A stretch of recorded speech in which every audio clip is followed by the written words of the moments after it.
Ya, jadi caranya kita dari setelah masuk ke finale, ya kita tekan space bar,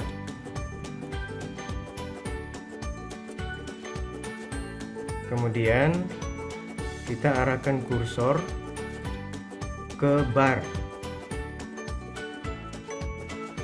Ini kursor ke bar.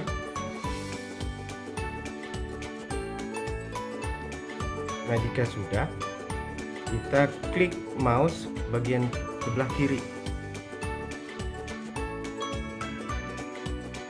Ya. Nah, untuk lebih jelasnya saya akan tunjukkan.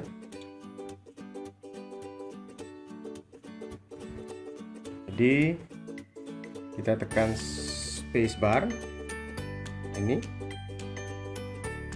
kemudian kita membawa kursor, ya, kita bawa kursor, misalnya kita ingin mulai dari bar kedua, kemudian kita tekan klik kiri, ya.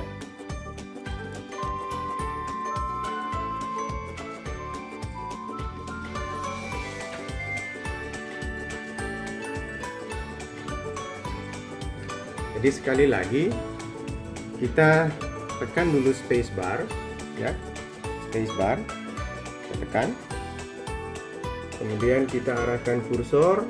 Kalau tadi kita mulai dari bar 2, yang ini misalnya kita mau dari bar 3, kita tekan, ya, itu dimulai dari bar 3.